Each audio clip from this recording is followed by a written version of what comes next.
Hello and welcome to the Therefore Okay. God Exists debate show. My name is Richard Bushy, and many of you know me from my website, thereforegodexist.com. Throughout my pursuit of popular level atheism, I've encountered what those who are oriented toward philosophy would describe as moral anti-realism. This is a stance which denies that moral categories have any objective meaning. So, as Richard Dawkins put it, there is at bottom no good, no evil, nothing but pitiless indifference. Now, this is the position that many Christian apologists are accustomed to facing. However, today on the program, I have an atheist who believes that there are objective moral values and that we do not need God to explain them. His name is John, and he blogs at counterapologist.blogspot.com. Of course, rather than offering the atheist full territory of this show, I brought on a Christian blogger named Wade Titstammer who blogs at maverick-christian.org, and he will defend the proposition that God is necessary to explain moral values. So Wade will offer the first opening statement, then John will have his opening statement, and then we will get into a discussion. So, Wade, you want to begin? All right. So, okay. Do you guys see my screen now? All right. Okay, good. So I'll begin then. So a popular form of the moral argument goes something like this. Premise 1, if God does not exist, then objective morality does not exist. Premise 2, objective morality does exist. Conclusion, therefore God exists. The topic of tonight's debate is actually whether the first premise is true. My general approach to defending the first premise is this. First, moral objectivism is the idea that moral truths hold independently of our belief and perception of them. So, for example, it's morally wrong for a man to torture an infant just for fun, and would remain wrong even if a baby tortured thought otherwise and killed everyone who disagreed with him. Now, the general approach I have is this. Given atheism, objective morality probably doesn't exist, to the point where, given atheism, one would be justified in believing objective morality does not exist. I say probably because I'm not claiming that on atheism we'd know for certain that objective morality doesn't exist, but I do think the probability is high enough such that on atheism we'd be justified in believing objective morality does not exist. So, an action is morally wrong for someone only if they ought not to do it. It's important to know the kind of ought the moral argument is talking about. So, to quote Robin Lepedvin, we can distinguish between the descriptive and prescriptive elements in morality. It is the case that X is a good thing for Y in a purely descriptive sense if X benefits Y in some way, enables Y to live a happy life, say, or it contributes to the stability of the society in which Y lives.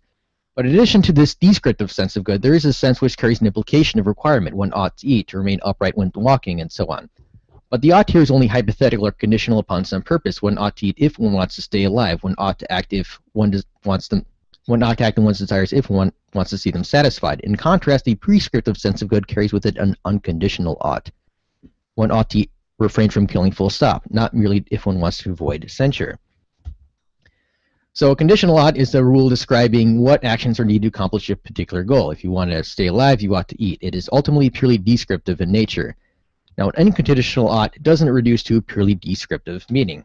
Now, I'm oversimplifying a bit here, since these terms mean different things in different contexts. There's more than one type of conditional ought, for example. For our purposes, these handy labels will suffice. Morality uses the unconditional ought in the prescriptive sense of good. This is important because I've seen some atheists try to get around the first premise by redefining morality in purely descriptive terms. Now that we know what objective morality is, I want to know what the claim is not. The claim is not that objective morality can't exist if God doesn't exist. Rather, the claim is that objective morality doesn't exist if God doesn't exist. That's important because I've seen some atheists attack the first premise by arguing that God does not or might not ground morality, such as providing a possible foundation of morality that isn't God.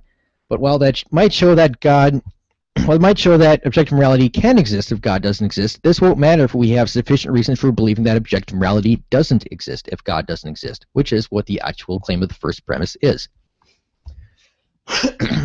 So, why on atheism should we believe that objective morality probably doesn't exist? I'll give a quick overview. On a theistic worldview, it makes perfect sense there would be some component of reality that transcending our opinion that says people shouldn't do certain things.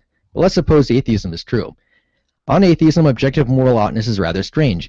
It's invisible, non-physical, and empirically undetectable. So why shouldn't the consistent atheist reject the existence of this invisible, non-physical thing that cannot be empirically detected, if the atheist is also reject the existence of invisible, non-physical deities that have not been empirically detected? Given atheism, it seems more likely that people's belief in moral oughtness is a delusion brought about by evolution to get us to behave in certain ways and help our species survive. Given atheism, objective morality probably doesn't exist. Now, I said moral oughtness is empirically undetectable, and to explain what I mean by that, consider the following illustration. Imagine a moral nihilist and a moral realist observe some jerk kicking a dog. The dog whimpers in pain and runs away. Now, both agree on all the same physiological and psychological facts, like the dog felt pain and suffered minor injury. Now, the moral nihilist says, I don't think moral oughtness, like moral wrongness, is attached to that action.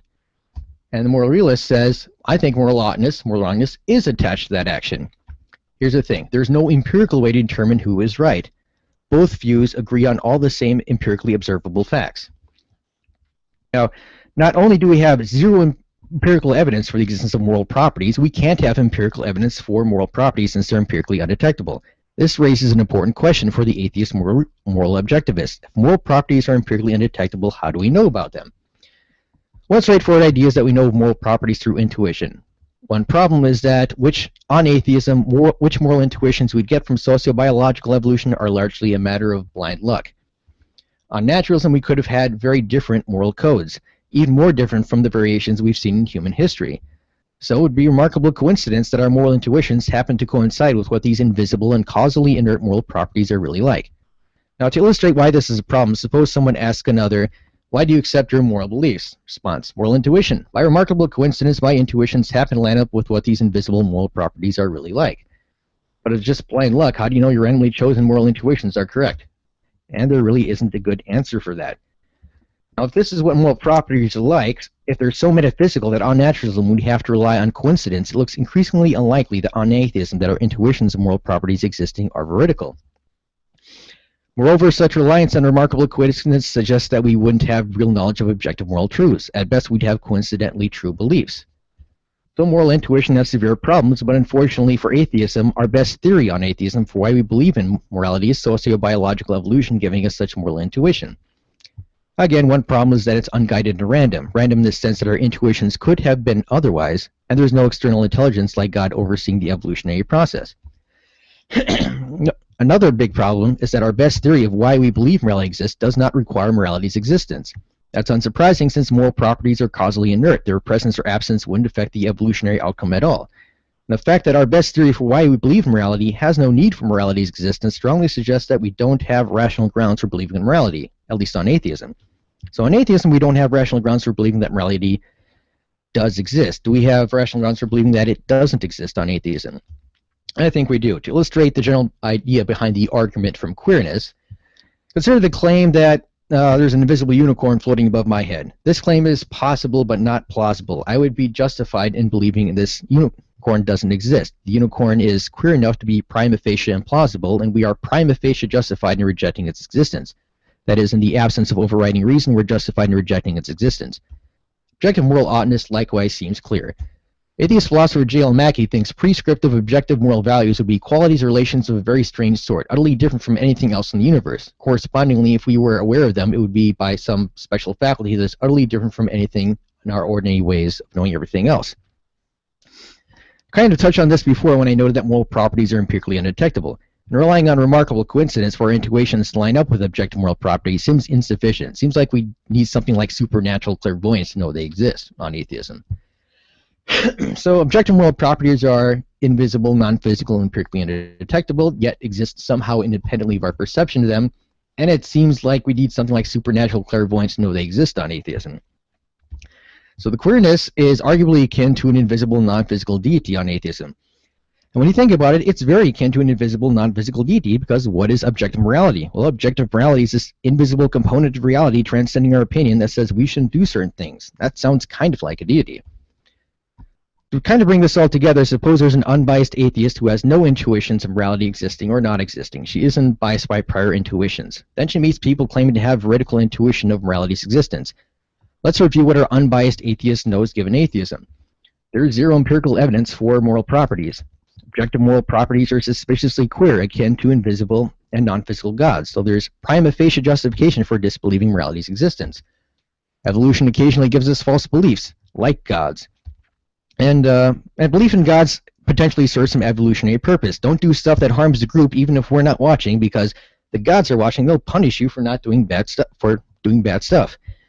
Now, suspiciously enough, morality is kind of like this, trying to get us to behave in certain ways that benefit the species. Moral beliefs have survival value, whether true or not. Our best theory on atheism for why we believe morality existence doesn't require that morality exists. And it strongly suggests that we don't have rational grounds for believing in morality, and we don't need to posit something so extravagant as these invisible and highly metaphysical properties. We can just say it's a trick of evolution to get us to behave in certain ways. Thus, the reasonable conclusion for our unbiased atheists is that, like intuitions of gods existing, moral intuitions are probably delusory and not veridical. So the argument from the unbiased atheist goes something like this. The unbiased atheist would be justified in believing moral intuitions are not veridical, then given atheism, moral intuitions are not veridical. The unbiased atheist is justified in believing moral intuitions are not veridical, therefore given atheism, moral intuitions are probably not veridical. First premise is true because the unbiased atheist is rationally considering all the evidence, including the existence of human moral intuition. The second premise is justifiably true because, for reasons I've already mentioned, there's no rational grounds for believing morality on atheism. Morality's queerness gives prima facie grounds for rejecting its existence, and so forth. So, in conclusion, morality uses the unconditional ought, the prescriptive sense of good. So why shouldn't the consistent atheists reject this invisible, non-physical, empirically undetectable thing if the atheists reject invisible, non-physical deities that have not been empirically detected? Our best theory on atheism for why people believe morality's existence doesn't require that morality exists, especially since moral beliefs have survival value whether true or not. And the case of the unbiased atheist suggests that given atheism, moral intuitions are probably not veridical. Thus, given atheism, there is strong justification for disbelieving objective moral properties. Therefore, there is strong justification for objective morality does not exist if God does not exist, and thus there is strong justification for the first premise of the moral argument. And that's it. That's my... All right. Thanks, Wade. John, do you want to give your opening statement now? Sure thing. Sorry, I have to unmute myself. I didn't want my typing to interrupt. So thank you very much for having me on. I will kind of try to go through my opening statement now. So the question that we have for our debate tonight is, does goodness exist if God does not exist? Now this question derives from premise 1 of the traditional moral argument for the existence of God, which goes something like this. Premise 1, if God does not exist, objective moral values do not exist. Premise 2, objective moral values do exist. Conclusion, therefore God exists. Someone should make a website name that. Anyway, I have to admit, as somebody who studied apologetics, and that has in turn led me to learn about moral philosophy, I'm kind of shocked to see that this argument really gets used, or at least is used among people who've studied moral philosophy. Now, what we're really discussing here is whether or not the philosophical position known as moral realism is true. Now, broadly defined, moral realism or moral objectivism would be the meta-ethical view that there exist such things as moral facts and moral values, and these are objective and independent of our perception of them or our beliefs, feelings, or other attitudes towards them. Now, for anyone who's hearing this argument who doesn't already hold to theistic metaethics, they're going to be skeptical of this argument, and for very good reason. If you're not an expert in a field like ethical philosophy, one of the first things that you'd want to do is find out what the views are of experts in the field. If we were to look at the Phil Paper survey, which is one of the most comprehensive surveys of Western philosophers, we'll see that roughly 56% of them subscribe to moral realism, 28% roughly rejecting it for anti-realism, and about 18% embracing a view that doesn't fit into that dichotomy. What's more, we'll find amongst the same sample, roughly 73% of these philosophers are atheists, with 15% being theists, and then another 12% being, I guess, agnostics or some other view. Now, if we narrow the results down to those who specialize in metaethics, which is what we are talking about when we talk about the basis of goodness, the picture actually gets worse for the theist. And this isn't just because Western philosophy is overrun with atheists. Richard Swinburne rejects this argument, and he is one of the most prominent Christian theologians and philosophers of religion alive today. Now, the truth of the matter is that if one looks at the contemporary field of metaethics, you'll find that the majority of moral realist positions are perfectly compatible with atheism. A small set of views that one could subscribe to that are moral realist positions that are compatible with atheisms would be utilitarianism, contractualism, virtue ethics, or even moral Platonism. Now, I'm not saying that all of that is enough to falsify the argument, but it gives us good reasons to be skeptical of the argument, and it lays out that there is quite a lot of work for a proponent of the moral argument to actually show why we should accept premise 1. What's more, the divine command theory, which is the popular view that I presume Wade will be defending, is just as susceptible to the classical objections that are brought up against moral realism, like the is-ought problem. Now, what I'd like to do is to give a few reasons why we should reject premise 1 of the moral argument. For tonight, like my opponent, I'm going to be assuming the truth of premise 2, that moral values do exist. While we are not debating this point, it's important to bring up a few issues related to it that will help undermine the confidence that one has in premise 1. The problem with premise 2 is that moral realists of any stripe can't really show that this is true. The best that can be done, and you will see this done if you watch apologetic debates, is that there will be appeals to our deeply held moral intuitions to justify that objective moral values exist. There isn't something inherently wrong with that, since most of the perennial issues in metaphysics boil down to competing intuitions. The problem is what happens when we go into premise 1. Now, defenders of the moral argument hold to divine command theory, typically, and this holds that goodness is grounded in the nature of God. That is, something is good if and only if it is already part of God's necessary nature. So, loving is good because God is loving. Now, this view will commit you to the following counterfactual. If God does not exist, and love is exactly as we experience it now, with the same effects, providing the same motivations, through the same actions, yielding the same results, it cannot be called good if God does not exist and premise 1 is true. Now, if you think about that for a minute, that's wildly violating our moral intuitions. It's extremely counterintuitive to say that the effects and motivations for love have absolutely nothing to do with the moral fact that love is good. What's worse for the theist is the fact that, even on their own view, the fact that God's nature has the properties of loving or justness or mercifulness or whatever else is actually a brute fact. That is, it is a contingent fact that simply has no explanation. There certainly is no logically necessary reason that God's nature must be loving instead of, say, hateful. The theist can't appeal to God as the greatest possible being because one is defining or measuring greatness, at least in terms of moral properties, in terms of what is already in God's nature. So appealing to the definition of God would be arguing in a circle. So if the theist view can ultimately be based on some kind of a moral brute fact, then the atheist is just as free to espouse a meta-ethical view that is based on a brute moral fact that doesn't require God to exist, and then kind of work from there. This is what the views I mentioned earlier largely do. Now, that's ultimately where I think debating this argument goes.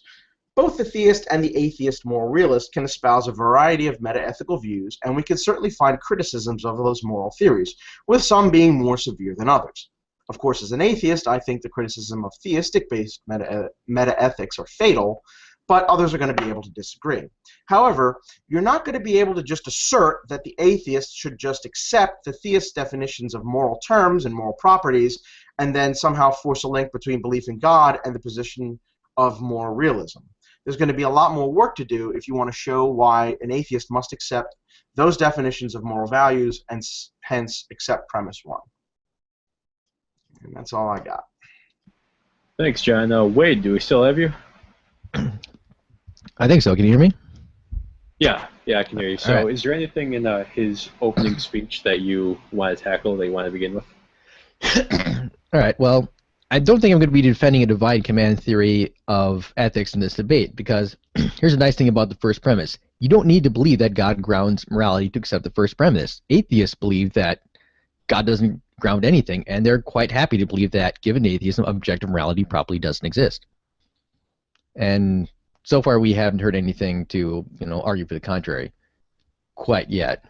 I mean, because, I don't that's one of the reasons I'm excited about this debate, because I don't understand why on atheism one should believe in objective moral oughtness. It seems unlikely that moral intuition is vertical on atheism to me. Well, so the idea that there is a big difference here, and you mentioned it in your opening statement, and I didn't want to address it while I was reading mine. So there's a big difference between debating objective moral values and debating objective moral duties, right? I mean, I think you'd agree there's a difference there in what we're talking about. So I think as an atheist, you can believe in both objective moral values and objective moral duties, but the entire debate is going to effectively boil down to how do we define goodness, and not necessarily even define, because what the moral argument traditionally is supposed to be talking about is moral ontology, or what is the status of, like, how does goodness exist, right? So for a theist or a Platonist, goodness exists in the same way that this beer bottle does. It is an object. It is a thing. It is a some kind of a existing. It has a existing, almost like a, not necessarily a being, but a thing that definitely exists. Now, that is not the only game in town, right? There are different things where we can say that goodness is upholding a social contract, or probably more specifically, you might say that being wrong or being objectively bad is violating a social contract, or that if you could subscribe to any one of the hundreds of variants of utilitarianism, which would define goodness or badness in terms of flourishing or harm or that sort of thing. I mean, there's a lot of different games in town, but I mean, if you survey the meta-ethical field right now, like I said, there's a majority of the positions that are in the field are compatible with atheism. Yeah, but that shows that at best that shows that objective morality can exist without God. That doesn't do anything to show that objective morality doesn't exist if God doesn't exist. I mean, it seems What's the difference? Can you lay that out for us? Okay, so a theist could grant that there's some logically possible situation where objective morality exists and God does not exist. But theists can also say, well, given atheism, it probably isn't the case that objective morality exists. It seems more likely that people's belief in moral lawness is a delusion brought about by evolution to get us to behave in certain ways and help our species survive. Now, I mean, it could be true that by chance these intuitions we've evolved happen to correspond with this invisible, non-physical realm called moral values and moral duties. But it seems kind of far-fetched. Like J.L. Mackey's argument from queerness I mentioned, it seems unlikely that that objective morality exists if atheism is true. Well, okay, so there's a couple things there. So the first thing is, for the context of the moral argument, if it is possible that goodness exists without God existing, then the argument is then false. Now, you could try to. It seems like what you're switching here is you're going to a more inductive argument, which I think is the smart move. You're going to go to a more inductive argument and saying that on atheism, objective moral values likely do not exist. Now, when you keep talking about our moral intuitions, and you're talking about goodness in terms of this metaphysical realm, right? That's like a Platonic style object, right? Which is what I was trying to refer to earlier. That's not the only game in town. I mean, yeah, I think there are good objections to Platonism. I'm not a Platonist myself, but it is a defendable position, and I think that Platonism is as good a position as any theistic meta-ethical system. You're going to suffer from largely the same kinds of problems. But you could still ground goodness in terms of, I think earlier you had mentioned unconditional oughts versus subject. What was the other one? I can't remember. Conditional ought. Conditional oughts. I think unconditional oughts would only be necessary for an absolute morality, which is a different thing than an objective morality. No. I think you might have misunderstood the conditional ought. How I was using the term is that an unconditional ought is not reducible to a purely descriptive terms. That's all I mean. Okay, so the is ought problem. Right. Well, okay, I think that's going to be a problem.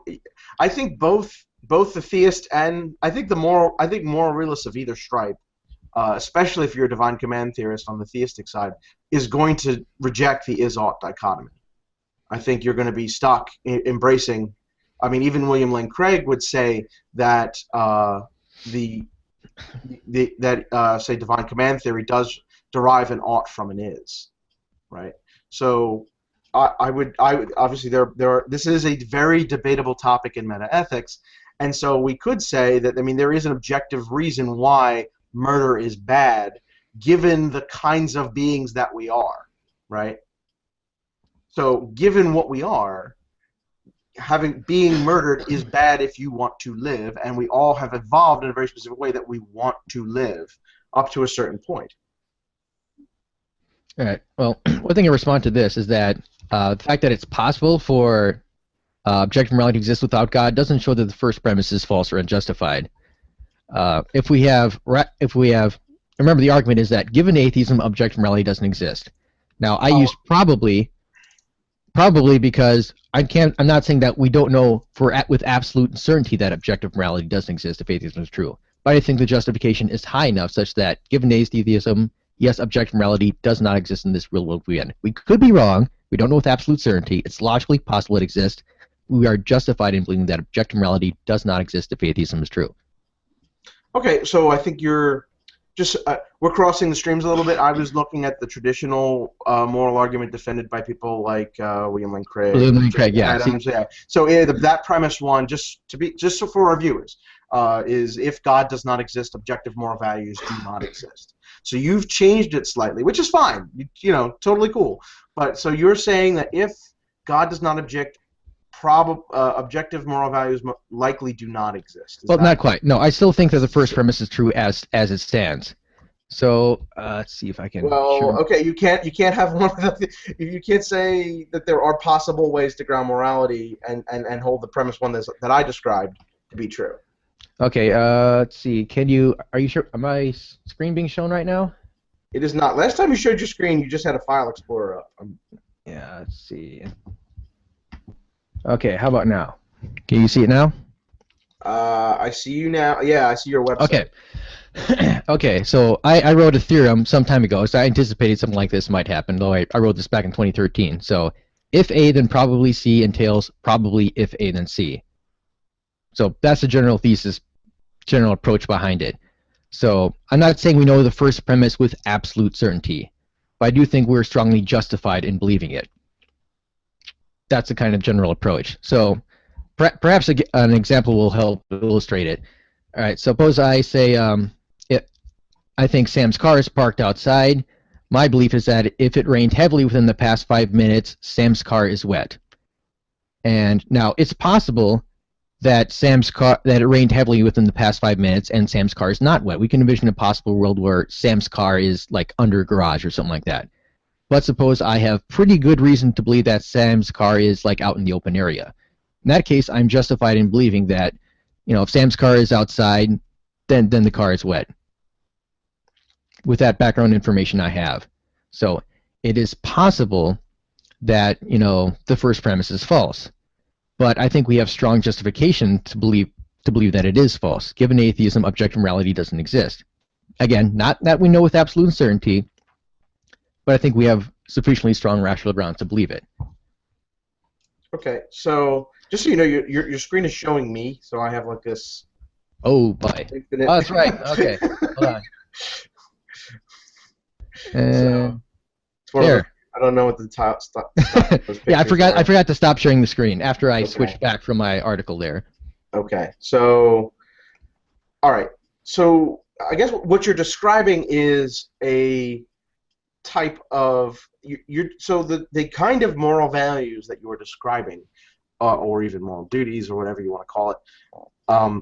You're talking about them again in sort of either a theistic or Platonic kind, right? I mean, there's this metaphysical thing that is a moral value.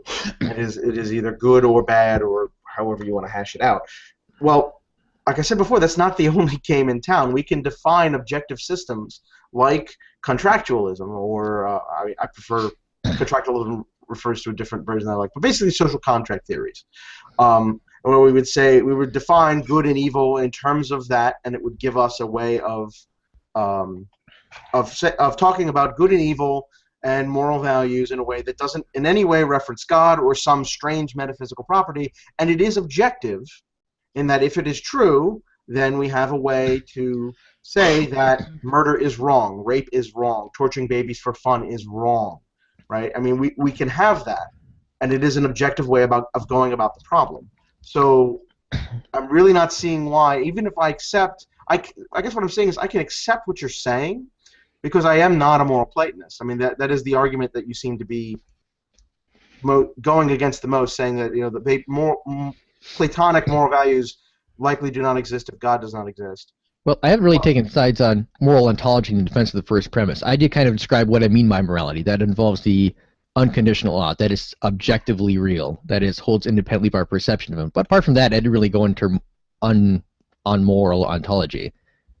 But Well, I mean, All right, I think I'd like to move on from defining our terms. I wanted to get into some of Wade's justification for premise one. So, John, I want to ask you this. You brought up a point that I find really interesting, and I've never heard it put like this before. So let me ask you the question like this. If you were a person who had no moral intuition, so you're not biased at all in that way, and all these people are coming up to you and explaining their moral intuitions to you, as an atheist, starting with that perception of the world, do you think you would have less reason for believing them than you would if you were a theist? And would you believe them at all? well, I guess it's just really weird to try to conceive of any kind of a biological being that could be evolved and not have some kind of an intuition evolved in that way. Um, but okay, we would go for it, and in which case your metaethical system is going to be extraordinarily important in that. So if they were to come up to me and give me a utilitarian story as to why murder is wrong, excuse me, right?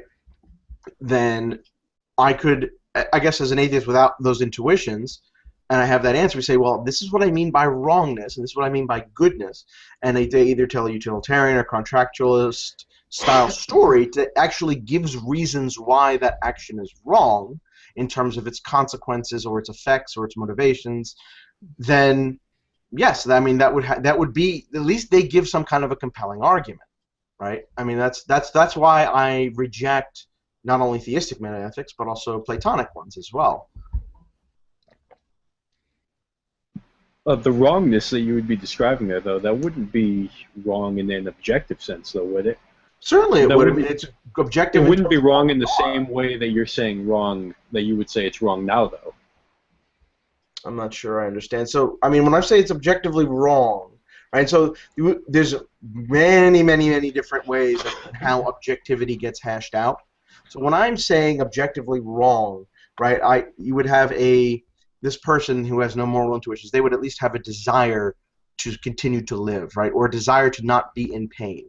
And so you would look at game theoretical models of how evolution could possibly produce a biological being.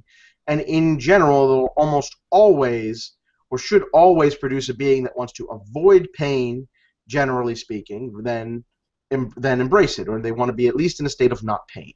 And so that is an objective, because we are biological beings, it is objective fact that we would want to avoid that in general. We want to avoid the pain in general. And so you could say that, all right, I have an objective reason why causing pain for fun is bad, or causing pain for for no reason would be bad.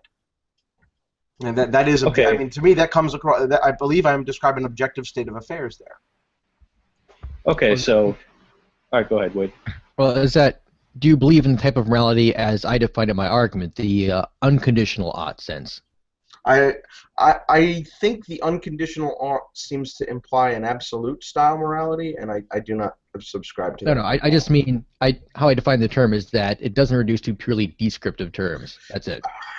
So that, you know, some people use ought to sit in the fashion like if you want your cake to turn out well, don't turn your oven temperature too high. So that you ought to not have your oven temperature too high just means if you turn it too high, you won't have a good cake. That's what I mean by conditional ought. Unconditional ought means not that. Doesn't reduce to purely descriptive terms. You believe in that type of ought? I don't. I guess I would. I guess I might have to revise myself later, but I don't think I do. No, I would think that I don't believe. Effectively, that kind of ought you're describing is something that violates the is ought. That's effectively the is ought dichotomy, if I'm not mistaken, right? I mean, that's basically it. Moral facts cannot that moral facts would not reduce down to non-moral facts. Is that kind of a describing what you're selling there? Yeah, something like that anyway. I'm talking about oughtness in general, but of course, moral wrongness and moral rightness, moral obligation is kind of like the paradigm example of oughtness. Like, an action is morally wrong only if you ought not to do it. No, I don't think that. I don't subscribe to that. Okay, And so you don't believe that... I don't think that. And I think there are a number of more realist meta-ethical theories that also do not subscribe to that. Okay, so you don't believe that this type of moral wrongness exists? That the unconditional ought part? No, I don't think so. No. Okay. So far it seems we kind of agree on the first Yeah, premise. we actually are kind of agree. Yeah, so like there's so that's kind of the thing that Mackey was going at, right? Mackey was going at in terms of how that would be a very queer sort of thing, right? The argument from queerness in terms of if moral properties existed in that fashion, then he doesn't think they exist. So that's a great example of a very prominent atheistic philosopher who is not a moral realist. He subscribed to a form of anti-realism. It didn't mean that he believed in chaos to do whatever the hell you want. He believed in a different kind of a way of hashing out morality. But so I would be more akin of the theistic philosopher Richard Swinburne, who would say something like moral truths would be analytical truths in that they are true. They are necessarily true in all possible worlds, including worlds where God would not exist. Well, analytic doesn't mean true in all possible worlds. It basically means true by definition. He's saying they are analytic and necessary. Analytic, okay. I don't find that plausible at all, but... Well, obviously. So, but I mean, the point that I'm making there is that there are Christian theists who think this, right? This is not if you are a Christian, you cannot believe that moral statements are analytic statements, right? Or, I mean, the point that I was trying to make in my goal is to say that if you look into moral philosophy, you're going to find that there's so much there. There's so many different views and ways of that things get cashed out that making the kind of deductive argument that the moral argument is making is just absurd. Well, not quite, because you and I both agree that the first premise of the moral argument is correct in the sense of the unconditional ought in morality. So, I mean, don't get me wrong. If you define morality in purely descriptive terms, like a purely descriptive conditional ought, and I'll agree, on atheism we can have rational grounds to believe that this sort of morality exists. But when people like William Lane Craig and like myself are talking about the moral argument, we talk about we don't think morality exists if atheism is true. This is the type of morality we're talking about, the type that involves the unconditional ought. Okay, now this is a bit different because William Lane Craig, as he talks about it, very much admits you can search William Lane Craig is ought or derive an ought from an is. I think if you put that in Google, you will find on his website he describes how modified divine command theory, the goodness is grounded in the nature of a loving God, does derive an ought from an is, and that it is a non-moral fact about that love is part of God's nature, that makes that love is good, right? It is there is a non-moral ought implied that we ought to follow the commands of God that grounds our moral duties, right? So you very much on that view that he subscribes to, you could go look it up on his website that he does believe that an ought is derived from an is on his his version of the divine. I think what Craig is conceding is I think he essentially is saying that you're deriving an ought from an is, but in a different way. Sort of like the example that he used was a police officer giving you a command. The police officer's command becomes your moral duty, even though the fact that he gave the command isn't is. So I think when Craig received that question, he said, yeah, we are sort of doing it, but in a different way, not in the way that you're describing, but in the way that we're just receiving this command, and because the reception of the command is the is. And well, the problem, I think, everybody's going to define the moral duty. So the way he's defining a moral ought or a moral duty is that we ought follow the commands of a competent authority. Well, okay, fine. You can define your oughts in that way and have a coherent meta-ethical system. But that doesn't mean the atheist cannot do exactly the same thing and make their own completely coherent, objective, moral meta-ethical view that would give us objective moral oughts and moral values. They could, but it seems the type of morality we're talking about now, regardless of whether Craig is right in resolving the is-ought problem, the type of morality he's talking about, and the type of morality I'm talking about, is the sort of thing that uses the unconditional ought, that is, sort of bot that doesn't reduce to purely descriptive terms. Okay, sure. Let's grant that at the front. I'm not going to defend Platonism. I don't believe I'd even be equipped to if I wanted to tonight. That's effectively the atheistic alternative would be a form of moral Platonism. So we could say we'd have that kind of thing if God did not exist. You would say it probably doesn't exist if God does not exist. I don't want to defend it, so let's go past that. But the thing is that let's just say it doesn't exist. Why do I care? I still have objective reasons why I ought not murder. I have objective reasons why I ought not kill, or why there should be a police force that would enforce laws that we have agreed on as a society that says you can't kill, you can't steal, you can't rape and pillage or whatever else. I mean, like, you don't need those kinds of moral values to have a functioning society or to have a form of morality that we experience every day. I agree. Now, like moral nihilism that says morality doesn't exist, that nothing is morally wrong. You know, I know like a moral nihilist at work, he's actually a pretty nice guy. You don't need to believe in moral properties to be basically a nice guy. So that's actually kind of one of the things, like, you know, there are some people who don't have the intuition of objective moral oddness existing. They're moral nihilists. They're kind of people like J.L. Mackie who thinks, you know, I don't think this objective moral oddness exists. It's, you know, way too weird. It's like a unicorn floating above my head, that sort of thing. Well, I think, I guess what's going to happen is you're going to hash out, like, well, what counts as moral? If you want to say that something moral can only be the metaphysical style object that we would call queer, yeah. If you're going to say, I mean, yes, that is what you're defending. I'm obviously going to disagree and say, well, no, moral properties can be like a thing that is abstract, but doesn't have to be a metaphysical object, like a social contract. Oh, yeah, you can define morality that way if you want to, but when most people use the term things like this is morally wrong, they mean it in the sense of the unconditional ought. I don't necessarily know if they really do. I mean, that's a big thing there to say that that's what people generally mean. Well, do you really think that when people say this is morally wrong, they're using it in a purely descriptive sense? Do you really believe that's plausible? Well, yeah, they would say, if I was to ask somebody, they'd say, it's wrong to torture babies for fun. Why? So you would then ask the question, if you believe in that kind of a the unconditional ought that you're describing, there is no explanation why. It just is, right? It literally just is. At most, you could say because of God's nature or something, or there is a metaphysical object this does not conform to. But on the descriptive view, at least I can give an explanation why it is wrong. And generally, if you ask someone, why is killing a baby for fun or torturing a baby for fun wrong, they would say, well, the baby does not want to experience. Inflicting pain is bad. Torture itself is bad because it is inflicting pain continuously without end when it is not desired, or these kinds of things. It's extreme form of pain. You can give explanations at least on that, and generally I think people would want to hear an explanation as to why something was wrong. Well, theism can explain why it's wrong too. An unconditional law can explain why it's wrong too. All right, a follow-up question to that. The baby doesn't want to feel pain. Wouldn't that, in a way, be presupposing unconditional ought by assuming that the baby has some sort of inherent moral value? No, in terms of, you could cash that out completely in terms of the baby's desires, in terms of what it is, and is a regularly functioning human baby.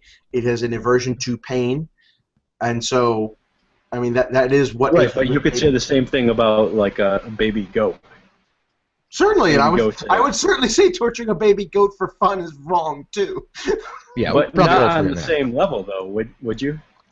Like, obviously, you'd have to be a sociopath to do that, but you'd be a much different person if you tortured a baby goat and a baby human for fun.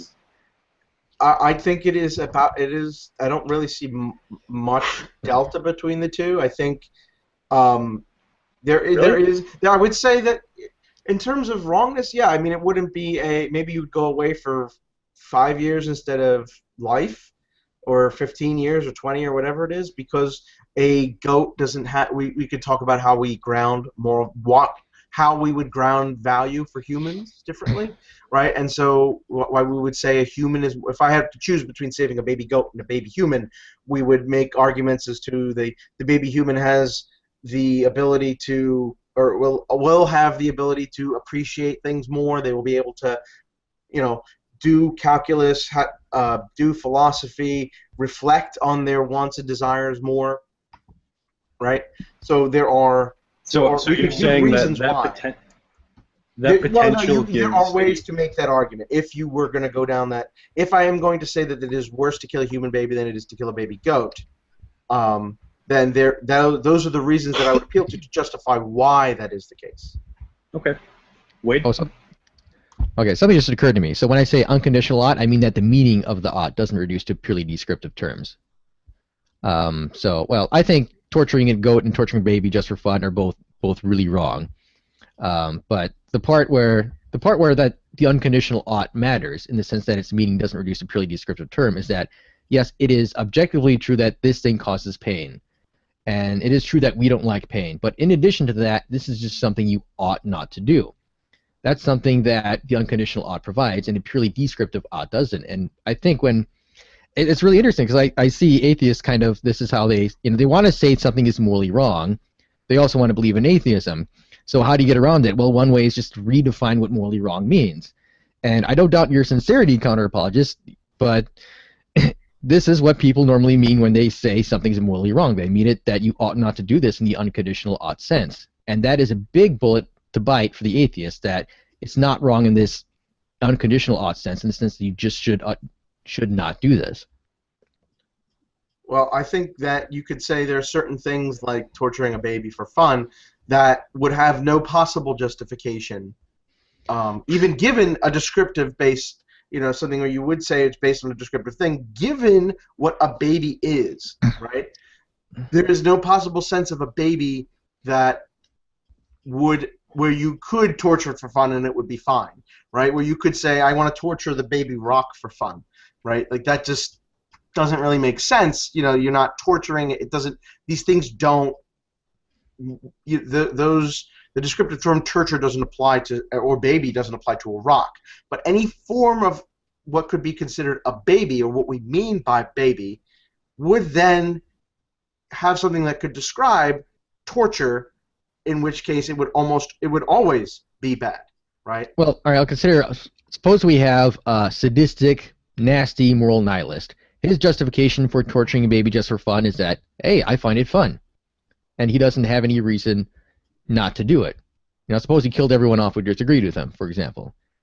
Now, on an unconditional ought sense, it's my view that he should not do this. But in a conditional ought sense, no, because even on a conditional, he would have the, presumably he would, given the kind of being that he is, he would not want to be tortured, pretty much by definition, right?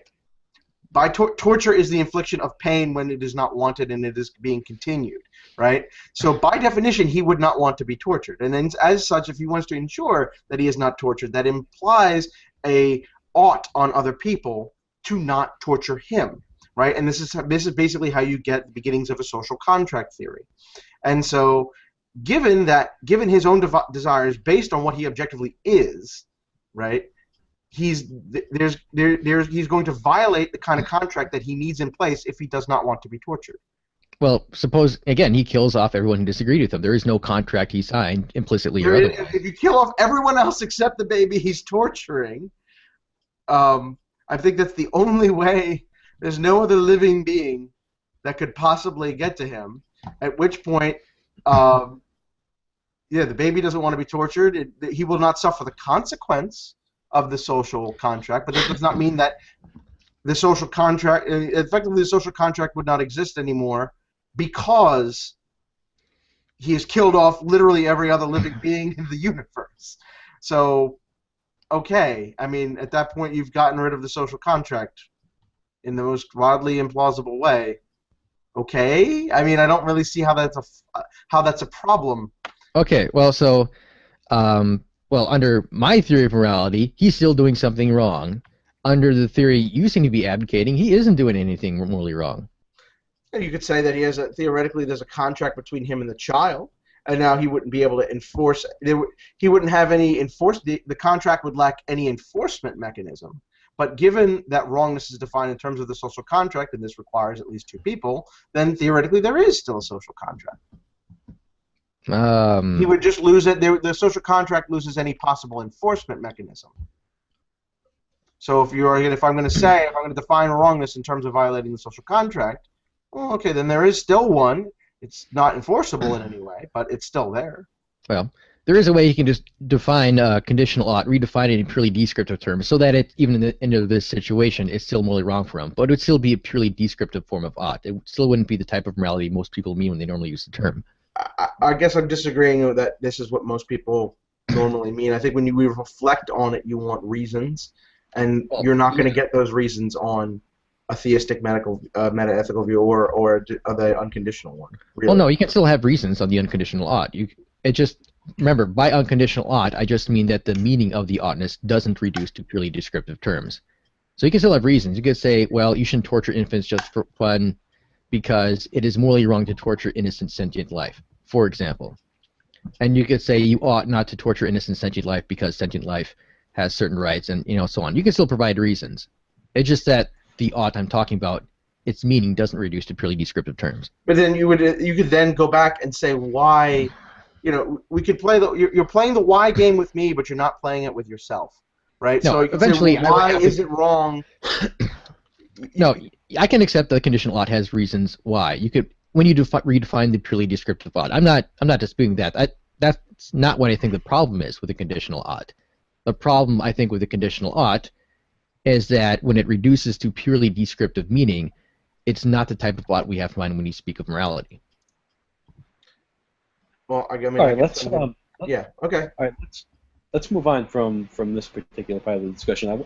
Now, Jonathan, you seem to be saying that since people don't want to endure pain, that pain is equal to evil. So what then on this model would be equal to goodness?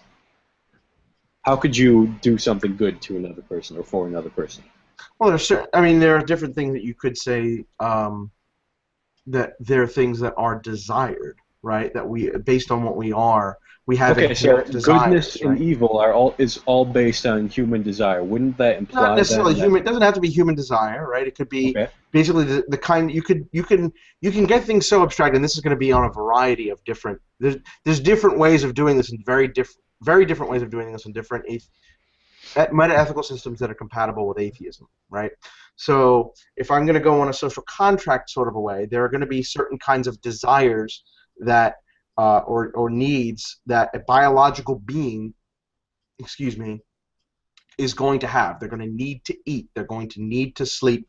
Well, maybe not sleep, but they're going to need to eat, poop, drink water. There are certain things. There's going to be a drive to reproduce, right? There are things along those lines that they're going to need, and so ways that you can do something good for them is to help fulfill those needs. Now, that's a very, very, very basic kind of it, and it obviously gets far more complicated, but that is one way that you could get a form of goodness out of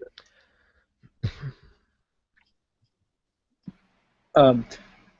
All right, so if it's a pain-pleasure paradigm, if I think that's what you're saying, or survival is the height of goodness, right? No, I'm not defining some kind of a crude utilitarianism. I'm saying that I'm defining it in terms of we have some random caveman who he's very primitive society, and the society they're just kind of forming. And so he's going to have a desire to not.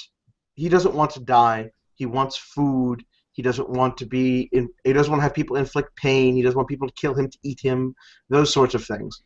And so that kind of a thing is going to impinge upon others. His desires will then impinge upon others, and their desires will then impinge upon him. And so those basic desires, based on what we are, is then going to form a very primitive social contract between all the people who basically exist in the society that are going to interact. And any time that someone's going to interact with that society, they're basically going to join that social contract. And violating that contract is going to be what I would want to define as wrong, and then adhering to it would be either morally neutral or different ways would be good. Right? So it's not this survival is good and pain is bad and pleasure is. I mean, you can say different ways that pain is bad, but that's not what I'm saying. At least on a contractualist view, what moral goodness or evil would be. Hopefully that makes sense. All right, Wade, do you want to respond to that model? Well, all right. So one problem, of course, is that the counter-apologist is defending apparently a form of contractualism doesn't use the unconditional ought, that is, the ought that doesn't reduce to purely descriptive meaning. But one problem is this. Think back to the idea of the baby torture, killing off everyone who disagrees with him, and he starts torturing infant just for fun. Now, the baby torturer isn't making any kind of contract, isn't entering into any kind of agreement, implicitly or otherwise. The infant doesn't know anything about contracts. So it seems like you'd have to define contract in like a really strange, out-of-the-box way for a contract to apply in this sort of situation. It's not clear how that would work.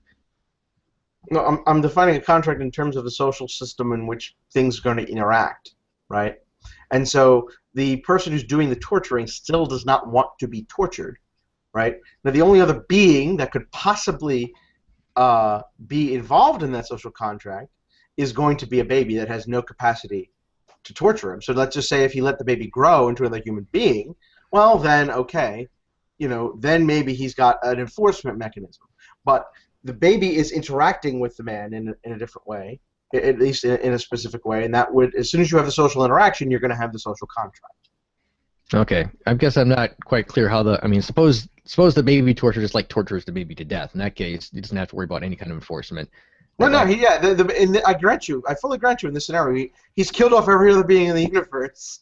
There's no enforcement mechanism, but according to a social contract theory, you could still call that wrong. All right, so we've been on here for I would grant you completely. So I guess one point for Maverick here is that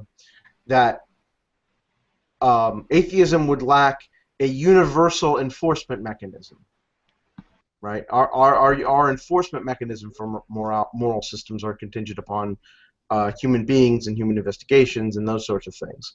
There's no cosmic justice, so to speak. There is no just world no just world theory going on here. That has nothing to do with whether or not goodness or evil can exist objectively on atheism. All right, so we've been on here for about an hour. I think it's about time to bring everything to a close. So I wonder if you guys want to give your closing statements now. First, since Wade had the first word, I'll give John the last word. So Wade, do you want to give your closing statement? All right, so I've argued that given atheism, objective morality doesn't exist, with the type of morality I'm using here being the unconditional ought, the ought that doesn't reduce itself to purely descriptive meaning. And it seems that counter-apologists and I both agree that given atheism, this type of objective morality doesn't exist, and that is the type of morality that this sort of moral argument is talking about. All right, thanks. John? Okay, so I guess in some ways I'm going to agree with my opponent. In other ways, so we would say that on atheism, I don't think that the kind of morality that he's thinking in this grand metaphysical object does not exist. However, you could be a moral Platonist and be an atheist, in which case it would. But regardless, even if it doesn't exist, I don't see how in any way that is relevant to what we mean or what we need by morality in order for our society to survive, function, and for us to lead good moral lives given the ways that we've defined morality. We still have ways to objectively say that torturing babies for fun is wrong on atheism, and I think that's pretty much all we really need.